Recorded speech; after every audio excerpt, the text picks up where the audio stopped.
The Slammy Awards were weird. Not the awards or the presentation. I was proud of how those turned out. But the matches were unpredictable. So unpredictable that not even I knew who was going to win. I had planned out who was going over before I even started recording, but as I was putting the show together, I kept changing my mind. At first, I wanted the Hype Bros, Jack Swagger, Nikki Bella, and Edge to win. But by the time I started editing, Edge was the only person I actually had win. All of the other decisions were reversed, but even that didn't satisfy me. So after another quick recording session, I was left with the final product. The Hype Bros, Jack Swagger, Brie Bella, and Edge. Why did I backpedal only to reverse my reversions? I'm not really sure, to be honest. Maybe I thought that the Outcasts couldn't afford a loss to the Hype Bros. Maybe I thought Jack Swagger's Universe Mode career was dead in the water, and that Tyson Kidd deserved the win after all the losses he had suffered previously. I thought the Bella Twins feud had more potential if Brie won here, so I did that instead. Regardless of why I made these changes, it just goes to show that even though I do plan out certain details well in advance, there are times when even I'll change something at the last minute.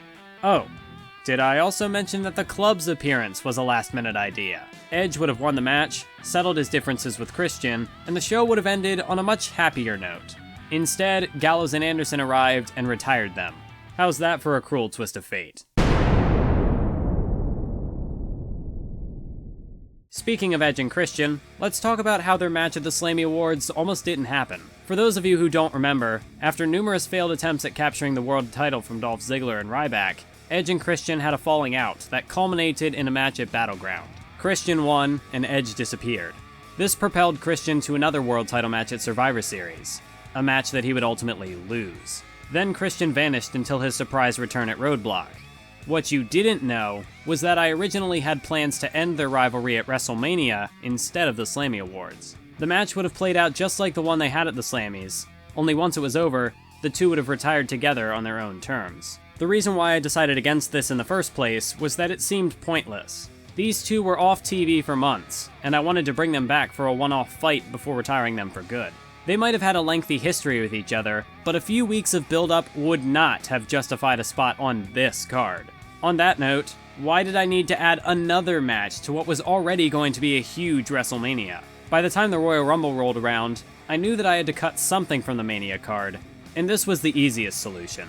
I would keep Edge and Christian off TV and let them retire quietly.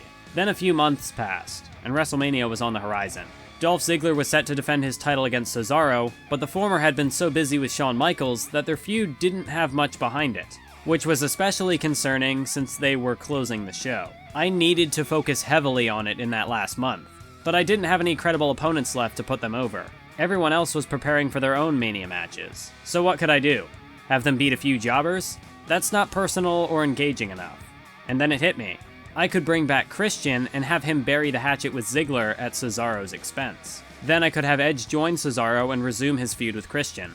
This would create a buzz around the world title rivalry, and the potential clash between Edge and Christian would be just credible enough to headline the Slammy Awards. It was a win-win. Then I thought of the club's debut, which would give the match a bigger purpose than just tying up loose ends. And the rest is history.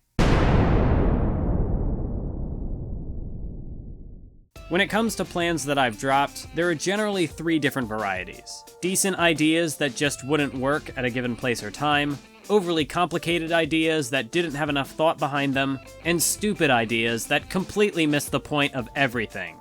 The now cancelled WWE Revolution pay-per-view is one of those dumb ideas. This show would have taken place 1 month after WrestleMania in place of Extreme Rules, and it would have heavily featured the newly revived women's division. Do you see the gimmick I was going for? Revolution, women, the women's revolution. Oh, I'm so clever, aren't I? No, Wiz. No, you aren't. We're all in agreement that the main roster's women's revolution was a flop, right? Why was that? Well, they called attention to it, for one thing. They treated it like some sort of marketing ploy, because objectifying something is the best way to promote equality. That's why building an entire pay-per-view around the idea that women are taking the spotlight would have been a much better decision. Oh wait. No. That's just hypocritical bullshit. So we're all in agreement that the foundation of this show was terrible. Let's get to the interesting stuff. The matches that could have happened. First off, we had a 5-on-5 elimination tag team match dubbed the Divas Empire versus the Women's Revolution. God f***ing damn it. The Divas were the heels, the women were the faces. Get it? 'Cause no one liked the Divas division. It's dead now, so the villains would want to bring it back. Who would have been involved? Who cares? I deleted the file with the original names, but it would have been the exact stereotypes you would expect. I played it completely straight, with Emma possibly being the only exception. I wanted her to return as a heel, so let's pair her with the Divas. Sure. Then there's the main event, which the women had, of course, because subtlety didn't exist with this show. I quite liked the match though. Asuka versus Beth Phoenix for the Women's Championship. My very first Divas champion would return to fight my very first Women's champion. It would have been a cool passing of the torch moment, especially if I had known at the time that Beth Phoenix would be inducted into the Hall of Fame not long before the event. The only unfortunate thing about this show's cancellation is that this match never happened. If only I had a good reason to bring Beth Phoenix back into the series. If only.